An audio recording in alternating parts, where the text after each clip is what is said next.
Hello dear students, आज की इस वीडियो में हम लोग सीखने वाले हैं फ्यूचर परफेक्ट टेंस। और ये हमारी, जैसा कि आपको मालूम है, टेंस का सीरीज चल रहा है। और आज की इस वीडियो में हम लोग बात करेंगे फ्यूचर परफेक्ट टेंस के बेसिक लेवल से एडवांस लेवल तक के इसके क्या स्ट्रक्चर्स होते हैं, किस तरीके से सेंटेंसेस को हम लोग बनाते हैं।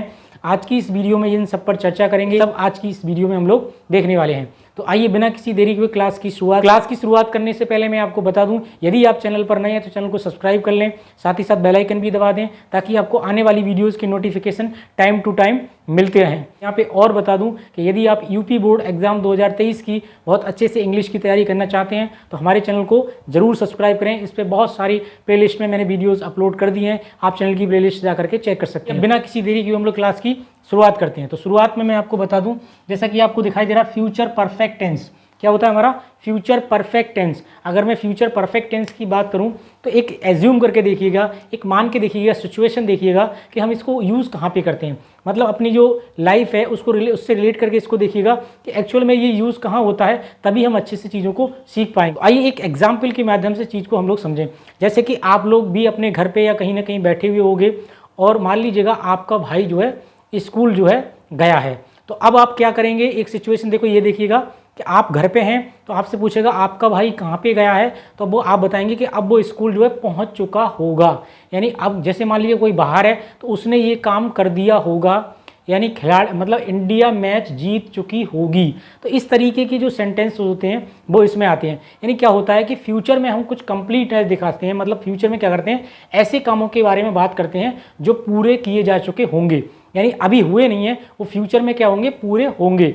एक क्या होता है, एक हमारा आइडिया होता है, हम एज्यूम करते हैं कि ये ऐसा काम हो गया होगा, मतलब हो चुका होगा, इस तरीके से। तो ये इसकी सेंस बनती है, ये है इसका कॉन्सेप्ट। तो इसमें जैसा कि आपको मालूम है कि पहचान में क्या होता है, कि पहचान में क्या होगा, आपको चुका होगा, चुकी होगी, चुके होंगे, चुका होगा आदि इस तरीके के हिंदी वाक्यों के अंत में आपको शब्द देखने को मिल सकते हैं। तो उससे हम लोग पहचान लेते हैं। तो ये तो हिंदी की पहचान हो गई। अब हम लोग बात करेंगे इसके इंग्लिश पहचान की, कि कैसे हम इंग्लिश में पहचानते हैं, उसके बारे में भी हम लोग इसकी आज की इस वीडियो में डिस्कशन करने वाले हैं। तो सबसे पहले जो इसके स्ट्रक्चर्स होते हैं, आइए हम लोग उन पर बात कर लें। तो मैं स्ट्रक्चर्स की बात करूं तो सबसे पहले आपको क्या करना है, जैसे अफर्मेटिव का हम लोग स्ट्रक्चर की बात करें, जो स्वीकारात्मक जो हमारे वाक्य होते हैं, अगर मैं उसकी बात करूं तो सबसे पहले आपको सब्जेक्ट लेके आना है और विल और शैल। क्या लेके आना, विल या फिर सेल। यानी विल आपको कहाँ पे लगाना है, सेल कहाँ पे लगाना है, मैंने पहले की वीडियोज में काफ़ी अच्छे से आपको बता रखा है।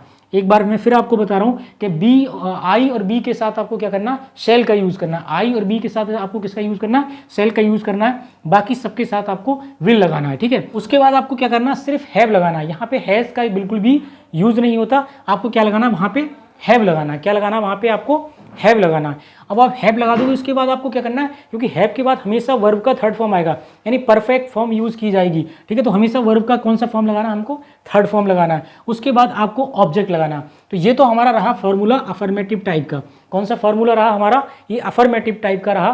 तो आइए उसके कुछ एग्जाम्पल देख लेते हैं, और एग्जाम्पल देखने से हमें सारी चीज़ें अब क्लियर होने वाली हैं। स्टूडेंट्स आइए इसके एग्जाम्पल देखते हैं। एग्जाम्पल की अगर मैं बात करूँ, फॉर्मूला आपको दिखाई दे रहा होगा स्क्रीन पर आपको बहुत अच्छे से। तो इसका जो हमारा पहला एग्जाम्पल है वो ये है, रमन अपना काम कर चुका होगा। तो यहाँ पे रमन हमारा क्या है, सब्जेक्ट है। उसके बाद हमें विल लगाना पड़ेगा, रमन विल हैव। अब हैव के बाद हमें क्या करना, थर्ड फॉर्म लगानी होती है। तो यहाँ पे जो डू होती है फर्स्ट फॉर्म, और जो डन है हमारा वो क्या है, थर्ड फॉर्म है। तो यहाँ पे हिज होमवर्क, तो ये पूरा सेंटेंस बनेगा, इसकी इंग्लिश बनेगी Raman will have done his work. इस तरीके से ये इसका पहला एग्जाम्पल हुआ। अब लोग बात करते हैं इसके दूसरे एग्जाम्पल की, वह खाना बना चुकी होगी। तो she will have cooked food, हमारा ये इसका अच्छे से एग्जाम्पल हो जाएगा। और मैं बात करूँ उसके तीसरे एग्जाम्पल की, सभी विद्यार्थी अपने घर जा चुके होंगे। तो all the students will have gone to their house. इस तरीके से हमारा बन जाएगा। अच्छा, हमारा इसमें चौथा सेंटेंस है, लता गाना गा चुकी होगी। तो लता विल हैव संग ए सॉन्ग। संग ए सॉन्ग बनेगा, यहाँ पे दा नहीं लगेगा। अच्छा, हमारा अगला सेंटेंस है, इसमें पांचवा सेंटेंस है, अगले माह तक तुम अपना परीक्षाफल पा चुकोगे। मतलब पा चुकोगे, इस तरीके से कहने का मतलब है कि अगले महीने तक क्या होगा, तुम्हें अपना जो परीक्षा का जो परिणाम है वो मिल जाएगा, मतलब मिल चुका होगा, इस तरीके से कहने की सेंस है। तो you will have got your results bye next month, इस तरीके से हमारा बन जाएगा, ठीक है। अच्छा, इसमें अगला हम बात करें पांचवें सेंटेंस की, सत्र के अंत तक मैं तुम्हारा कोर्स पूरा करा चुकूँगा। जैसे टीचर्स बोलते हैं ना कई बार कि मैं आपका जो कोर्स है वो पूरा करा चुका हूँगा, करा दूंगा, तो I shall have completed your course by the end of this session, इस तरीके से हमारा बन जाएगा। ठीक है, जैसे मान लीजिएगा मैं भी आपसे वादा कर रहा हूँ कि आपका जो बोर्ड का जो एग्ज़ाम है उससे पहले ही मतलब जो है 1 महीने मतलब 15 दिन पहले हम लोग सारा सिलेबस करा देंगे, और 15 दिन जो भी एग्ज़ाम के बचेंगे उसमें आपकी बहुत अच्छे से प्रैक्टिस कराने वाली हैं। अच्छा, इसमें हमारा जो 6 नंबर सेंटेंस है, मैं अगले महीने तक इस काम को ख़त्म कर चुका होऊंगा। तो यहाँ पे आई विल, यहाँ पे आई शैल लगा सकते हैं आप। ठीक है, आई शैल लगा सकते हैं, I shall have finished this work by next month. तो अब ये तक जो आ रहा है इस तरीके से बहुत सारे इसमें मैंने वर्ड आपको ऐड करा दिए हैं, जैसे बाय देन, अब तक, बाय टुमारो, जैसे इस तरीके का समय आएगा तो ये वाले वर्ड आप यूज़ करोगे। जैसे कल तक हो गया, बाय 10 o'clock 10 बजे तक, जैसे मैं 10 बजे तक ऐसा कर लूँगा, इस तरीके से मैं मंडे तक, अगले मंडे तक ऐसा कर लूँगा, कर चुका होऊंगा, तो ये सेंस आता है। तो इस तरीके की इनका भी आप अच्छे से इनको आप देख लीजिएगा, बहुत सारे एग्जाम्पल है PDF में, देख लीजिएगा। अब हम लोग बात करते हैं इसका जो नेगेटिव फार्मूला होता है उसको कैसे बनाते हैं, उसका क्या स्ट्रक्चर होता है। तो हमें कुछ नहीं करना होता। नेगेटिव की अगर मैं बात करूँ, अगर आपसे मैं नेगेटिव की बात करूँ तो नेगेटिव में आपको कुछ भी नहीं करना पड़ेगा। नेगेटिव में सिर्फ आपको क्या करना पड़ेगा, नेगेटिव फार्मूले की मैं बात करूँ, आपकी स्क्रीन पे भी ये चल रहा है, आप अच्छे से इसको देख सकते हो। ठीक है, तो आपने क्या काम किया, सब्जेक्ट लगाएंगे, विल लगाएंगे और शैल लगाएंगे। उसके बाद यहाँ पे क्या करेंगे, आपको नोट लगा देना। क्या लगा देना, यानी विल और शैल के बीच में आप क्या लगा देंगे, नोट लगा देंगे। विल और शैल के बीच में आपको क्या करना, नोट लगा देना। उसके बाद हैव लगाएंगे, वर्ब का थर्ड फॉर्म यूज़ करेंगे। उसके बाद ऑब्जेक्ट लगाएंगे या कोई अदर वर्ड होगा तो उसको भी आप बाद में लगा देंगे। तो इस तरीके से हमारा क्या हो जाएगा, ये नेगेटिव टाइप का क्या हो जाएगा, फॉर्मूला हो जाएगा। अब नेगेटिव की बात करें तो इसमें नेगेटिव सेंटेंसेस किस तरीके के होते हैं, आइए उसके भी कुछ एग्जाम्पल देख लेते हैं। इससे भी सारी चीज़ें हमारी सारे डाउट्स क्लियर होने वाले हैं। तो बात करते हैं इसके जो नेगेटिव टाइप के जो सेंटेंस होते हैं उनका क्या स्ट्रक्चर होता है। तो स्ट्रक्चर्स आप लोगों ने बहुत अच्छे से देख लिया है और आपकी स्क्रीन पर भी दिखाई दे रहा है। और अब हम लोग इसके एग्जाम्पल, इसकी ट्रांसलेशन की बात करें तो इसमें क्या होगा, नहीं आता है। इसमें क्या आता है, नहीं आता है। तो नहीं की अंग्रेजी नोट लग जाती है, बस सीधा सही है। तो इसमें है, पहला हमारा एग्जाम्पल है, वह अंग्रेजी नहीं सीख चुकेगा। तो he will not have learned English. तो यहाँ पे क्या हुआ, विल और हैव के बाद में हमने क्या लगा दिया, नॉट लगा दिया। तो इस तरीके से हमारी इसकी ट्रांसलेट हो गई। अच्छा, अगला है दूसरा सेंटेंस, आलोक और शिवम दूध नहीं पी चुकेंगे। तो Alok and Shivam will not have drank milk. इस तरीके से हमारी इसकी इंग्लिश हो जाएगी। अच्छा, इसमें हमारा जो तीसरा एग्जाम्पल है, वह अपना पाठ याद नहीं कर चुकी होगी। इस तरीके से she will not have learn her lesson. ये इसकी इंग्लिश हो जाएगी। अच्छा, इसमें हमारा जो चौथा एग्जाम्पल है, नेहा ने अपना पाठ याद नहीं किया होगा। तो इसकी इंग्लिश बनेगी, Neha will not have remembered या लर्नड हर लेसन। इस तरीके से बन जाएगा। और हमारा इसमें पांचवा जो सेंटेंस है, राहुल 10 बजे तक कॉलेज नहीं पहुंच चुकेगा। तो Rahul will not have reached the college by 10 o'clock। यहाँ पे हैज़ का इस्तेमाल बिल्कुल नहीं करना है, सिर्फ और सिर्फ हैव आएगा। कभी वो हैज़ हैव वाला माइंड अपना लेके बैठो तो हैव मतलब हैज़ लगा दो, सब्जेक्ट सिंगुलर देख करके, ऐसा बिल्कुल भी मत करना। दोस्तों, ये थे हमारे नेगेटिव टाइप के एग्जाम्पल। अब हम लोग बात करते हैं इंटेरोगेटिव सेंटेंस की। There are 2 types of interrogative. Interrogative जो होते हैं हमारे वो 2 प्रकार के होते हैं, एक फर्स्ट टाइप के होते हैं, एक सेकेंड टाइप के होते हैं। तो पहले फर्स्ट टाइप की बात कर लें। तो फर्स्ट टाइप के जो इंटेरोगेटिव होते हैं, इनमें किस तरीके के सेंटेंसेस आते हैं, किस तरीके के वाक्य आते हैं। इनमें क्या होता है, इसमें क्या शब्द पहले दिया होता है तो उसकी अंग्रेजी नहीं लगाते हैं। तो फर्स्ट टाइप के जो इंटेरोगेटिव होते हैं उनकी हम लोग बात करें, इंटेरोगेटिव टाइप लगा दिया आपने, फर्स्ट कर लीजिएगा। तो फर्स्ट में क्या होगा, देखिए कुछ नहीं होगा, बहुत अच्छे से समझिएगा। फॉर्मूला हमारा क्या होता है, क्या स्ट्रक्चर होता है, उसको जरा ध्यान से देखिएगा। आपको कुछ नहीं करना, बिल्कुल सेम फॉर्मूला रहता है। ये जो विल और जो सेल है ना, इसको आप पहले लगा देंगे। यानी विल और सेल को आपको क्या करना है, पहले लगा देना है। मतलब क्या करना है आपको, विल सेल को आपको यहाँ से हटा करके तो सब्जेक्ट ले आइएगा यहाँ पे। तो आप सब्जेक्ट तो लिख देंगे यहाँ पे, ठीक है, सब्जेक्ट हो गया। उसके बाद आपको क्या करना है, सीधा सा आपको विल और जो सेल है ना उसको आप यहाँ उठा के ले आएंगे। विल और सेल को आप यहाँ ले आएंगे, प्लस उसके बाद सब्जेक्ट, उसके बाद नॉट होगा तो लगाएंगे हैव, वर्ब का थर्ड फॉर्म और प्लस ऑब्जेक्ट। तो इस तरीके से ये इसका फॉर्मूला होता है। और बाद में आपको क्या करना है, क्वेश्चन मार्क लगाना। बाद में आपको क्या करना है, यानी अंत में आपको क्वेश्चन मार्क लगाना पड़ेगा फर्स्ट टाइप के इंट्रोगेटिव में। तो आइए इसके कुछ एग्जाम्पल देखते हैं, वो किस तरीके से बनते हैं, आइए उनको देख लेते हैं। हम लोग बात करने वाले हैं इसके इंटेरोगेटिव फर्स्ट टाइप की, मतलब जिसमें क्या शब्द पहले आता है, इसका बहुत अच्छे से आप लोगों ने देखा। फॉर्मूला भी आपको अच्छे से दिखाई दे रहा है। विल या शैल को क्या करेंगे, पहले लेके आएंगे। उसके बाद में आपको क्या करना, सब्जेक्ट, फिर हैव, फिर वर्ब का आपको थर्ड फॉर्म यूज़ करना, अगर नॉट होगा तो आप क्या करेंगे, मतलब सब्जेक्ट के बाद आप लगा देंगे, ठीक है, जैसा कि आपको स्क्रीन पे दिखाई दे रहा है। फिर ऑब्जेक्ट, फिर अदर वर्ड होगा तो वो भी आप यूज़ कर लेंगे, क्वेश्चन मार्क आएगा। तो इसमें पहला एग्जाम्पल है, ट्रांसलेशन किस तरीके से आएगी ज़रा उसको देख लीजिएगा। तो मैं पहले एग्जाम्पल की बात करूँ, क्या तुम्हारा दोस्त मेरी मदद कर चुकेगा, तो विल योर फ्रेंड्स, तो यहाँ पे क्या हुआ, विल हम लोग क्या ले आए, पहले ले आए, will your friend have helped me, इस तरीके से बन जाएगा। दूसरा इसमें हमारा जो एग्जाम्पल है, क्या हम लोग इस फिल्म को देख चुकेंगे, तो shall be have seen this movie, इस तरीके से हो जाएगा हमारा। अच्छा, हमारा इसमें मतलब हमारा जो सेंटेंस है, क्या अगले सोमवार तक तुम अपना काम समाप्त कर चुकोगे, तो will you have finished your work by Monday next, इस तरीके से हमारा बन जाएगा। क्या हम वहाँ पहुँच चुके रहेंगे या पहुँच चुके होंगे, इस तरीके से, तो shall be have reached there, ठीक है। ये आपको बहुत अच्छे से एग्जाम्पल समझ में आ गया होगा। 7 नंबर एग्जाम्पल है, क्या वे लोग इस काम को पूरा कर चुके रहेंगे, मतलब कर चुके होंगे, इस तरीके की सेंस हमारी बननी चाहिए। तो will they have complete this work, ठीक है, तो वो काम इसको कर चुके होंगे, तो ऐसा हम लोग बताना चाह रहे हैं।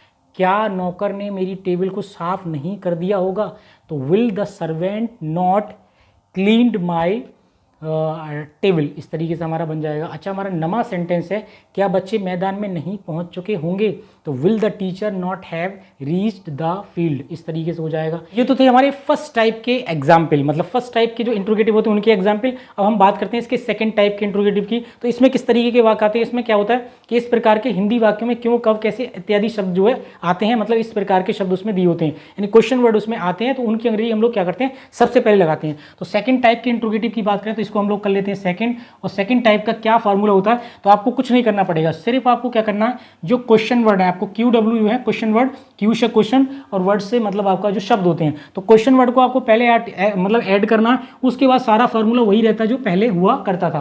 तो इस तरीके से क्या होगा, पहले क्वेश्चन वर्ड लगाएंगे आप, ठीक है, उसके बाद विल या शैल लगाएंगे, उसके बाद सब्जेक्ट लगाएंगे, उसके बाद नॉट अगर होगा तो लगाएंगे, उसके बाद हैव लगाना, उसके बाद वर्ब का थर्ड फॉर्म प्लस ऑब्जेक्ट, उसके बाद में क्या लगाना, वर्ब लगाना। तो आइए इसके भी कुछ एग्जाम्पल देख लेते हैं, उससे सारी चीज़ें हमारी क्लियर होने वाली है। तो इसके एग्जाम्पल है, क्या इसकी ट्रांसलेशन, आइए उसको देखते हैं। तो सबसे पहले क्या है, तुम्हारा भाई वहाँ कैसे पहुँच चुका होगा, तो how will your brother have reached there, इस तरीके से हमारा बन जाएगा। तो कैसे क्या है, हमने क्या काम किया, कैसे की अंग्रेजी हम लोग क्या ले आए, पहले ले आए, उसके बाद में हमने जब कैसे उस सेंटेंस में हिंदी में पहले था तो उसकी अंग्रेजी भी हमने हाउ पहले लगा दी, इस तरीके से हमारा बन गया। अच्छा, हमारा इसमें दूसरा एग्जाम्पल है, वह कैसे ताजमहल नहीं देख चुका होगा, तो how will he not have seen the Taj Mahal, इस तरीके से हमारा बन जाएगा। अगला सेंटेंस है तीसरा, मैंने आपको कहाँ नहीं देख लिया होगा, तो इसका अंग्रेजी बनेगी where shall I not have seen you, इस तरीके से हो जाएगा। चौथे एग्जाम्पल की अगर मैं बात करूं, उस आदमी ने क्या नहीं किया होगा, मैन नॉट हैव डन, उस आदमी ने क्या नहीं किया होगा, इस तरीके से बन जाएगा हमारा। अब इसमें हमारा जो पांचवा सेंटेंस है, राधा सुबह अखबार क्यों नहीं पढ़ चुकी होगी, तो इसमें क्यों की अंग्रेजी पहले लगाएंगे। I will Radha have read news paper in the morning, इस तरीके से। तो न्यूज़ पेपर बिल्कुल होगा, न्यूज़ में जो एन है वो स्मॉल लेटर बनेगा, और बिल्कुल ये अलग अलग नहीं होते, न्यूज़ पेपर पूरा एक ही होता है। तो अब ये करेंगे news paper in the morning, इस तरीके से हमारा बन जाएगा। अच्छा, इसमें हमारा 6 नंबर जो सेंटेंस है उसकी बात करें, आपका भाई मुंबई से क्यों नहीं आ चुका होगा, तो इसकी ट्रांसलेट होगी, इसकी अंग्रेजी हो गई why will your brother not, यानी सब्जेक्ट के बाद आपको फिर नॉट लगाना, हैव कम फ्रॉम मुंबई, इस तरीके से बन जाएगा। और हमारा इसमें जो 6 नंबर जो सेंटेंस है उसकी हम लोग बात करें, वाक्य है राम ने उस लड़के को क्यों नहीं पीटा होगा, तो इसका बनेगा, इसका इंग्लिश बनेगी why will Ram not have beaten that boy. तो बीट क्या होती है, फर्स्ट फॉर्म होती है, बीटन उसकी थर्ड फॉर्म होती है। अच्छा, 7 नंबर सेंटेंस है, बे यहाँ क्यों नहीं आ चुके होंगे, तो why will they not have come here, इस तरीके से हो जाएगा।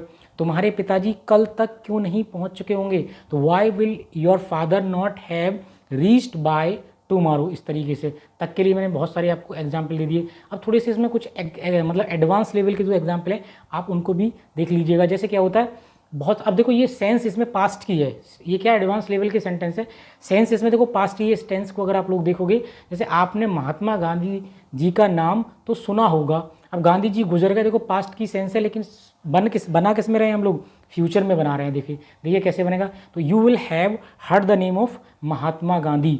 जैसे आपने सुभाष चंद्र बोस का नाम सुना होगा, आपने ऐसा देखा होगा, तो ये मतलब पास्ट की बात को हम लोग कैसे बता रहे हैं, फ्यूचर में बता रहे हैं। तो ये भी इस तरीके से एडवांस लेवल के सेंटेंस होते हैं। जैसे आपने महात्मा गांधी का नाम तो सुना होगा, तो you will have heard the name of Mahatma Gandhi. जैसे आपने अकबर और बीरबल और अकबर की कहानी तो सुनी होगी, तो you have heard the story of Akbar and Birbal. इस तरीके से बहुत सारे एग्जाम्पल हो सकते हैं। जैसे सोने से पहले बच्चे ने दूध नहीं पिया होगा, तो the child will not have drunk milk before he स्लीप्स। अब इसमें क्या हो, दो सेंटेंस होते हैं, यानी जब फ्यूचर के दो सेंटेंसों की बात होती है, तो एक जो सेंटेंस होता है वो हमेशा किस में बनाते हैं, प्रेजेंट में बनाते हैं। यानी दो फ्यूचर के टेंस एक साथ कभी भी यूज नहीं किए जा सकते। आगे हमारा है तीसरा सेंटेंस है, टीचर के आने से पहले मैंने अपना काम समाप्त नहीं किया होगा, तो I shall not have finished my work before the teachers come. तो यहाँ पे कम्स लगाया हमने, क्योंकि यहाँ पे क्या है, दो सेंटेंस फ्यूचर के हैं, तो इसकी वजह से जो बिफोर के बाद वाला जो वाक्य है टीचर कम्स, ये हमने प्रेजेंट में बनाया है, प्रेजेंट इंडेफिनिट में बनाया है। अच्छा, इसमें हमारा जो चौथा सेंटेंस, तुम्हारे आने से पहले मैं अपनी पुस्तक पढ़ चुका हूँगा, तो I shall have read my book before you come. अब इसमें हमारा जो 6 नंबर एग्जाम्पल है, पुलिस के पहुंचने से पहले ही चोर भाग चुके होंगे, the thieves will have run away before the police reach there. इस तरीके से बन जाएगा। 7 नंबर हमारा एग्जाम्पल है, वह हमारे वहाँ पहुँचने से पहले अपना कार्य कर चुकेगा, तो he will have finished his work before be reach there. इस तरीके से बन जाएगा। 8वां सेंटेंस है, मेरे आने से पहले पिताजी खाना खा चुके हैं, मतलब खा चुके होंगे, इस तरीके से होना चाहिए। My father will have eaten food before I came, इस तरीके से। अच्छा, सूरज छिपने से पहले वह अपना काम कर चुका है, कर चुका होगा, इस तरीके से बनना चाहिए इसको। ठीक है, ये हाँ लग गया है गलती से। ठीक है, जब आपको PDF मिलेगा तो उसमें ठीक करके आपको मिल जाएगा ये। ठीक है, he will have done his work before the sunset, इस तरीके से बन जाएगा। अच्छा, इसमें हमारा 10वां सेंटेंस है, 5 बजने से पहले वे बाजार जा चुके होंगे, तो they will have gone to market before it is 5, इस तरीके से बन जाएगा। अच्छा, हमारा 11वां सेंटेंस है, मेरे स्टेशन पहुंचने से पहले रेलगाड़ी जा चुकी होगी, the train will have gone before I reach the station, इस तरीके से बन जाएगा। अगला हमारा एग्जाम्पल है, तुम्हारे आने से पहले मैं कमरा साफ कर चुका हूँगा, तो I shall have cleaned room before you come, इस तरीके से हो जाएगा। मेरे लौटने से पहले तुम निबंध लिख चुके होगे, तो you will have written an essay before I came, इस तरीके से बन जाएगा हमारा। इसमें हमारा जो 15वां सेंटेंस है, तुम्हारे सोने से पहले वह गाना गा चुकी होगी, तो शी विल हैव संग a song before you sleep, इस तरीके से। उसे प्रथम पुरस्कार मिला होगा, तो मिल चुका होगा, इस तरीके से। She will have got the first prize, इस तरीके से हो जाएगा हमारा। इसमें हमारा 16वां सेंटेंस है, उत्सव मनाने से पहले योजनाओं पर विचार किया होगा, तो you will have discussed the plans on how to celebrate the function, इस तरीके से। तो ये हमारे कुछ एडवांस लेवल के सेंटेंसेस थे। अगर आपको PDF चाहिए तो मुझे डिस्क्रिप्शन बॉक्स में कमेंट कर दें, मैं आपको वो PDF अपलोड करा दूंगा, या हमारा व्हाट्सअप एक नंबर है, आप एक वीडियो है इस तरीके की, तो वहाँ पे व्हाट्सअप ग्रुप से भी जुड़ सकते हैं। वहाँ पे बहुत अच्छे से जो PDF मैंने एग्जाम्पल आपको कराए, ये सारे एग्जाम्पल और पूरा PDF हर एक टेंस का आपको टेंस वाइज मिल जाएगा। तो डियर स्टूडेंट्स, आपको ये वीडियो कैसा लगा? यदि आपको ये वीडियो अच्छा लगा हो तो प्लीज़ चैनल को सब्सक्राइब कर दें, साथ ही साथ बेल आइकन भी दबा दें, ताकि आपको आने वाली वीडियोज़ के नोटिफिकेशन भी टाइम टू टाइम मिलते रहें। मिलते हैं एक और वीडियो में, तब तक के लिए दोस्तों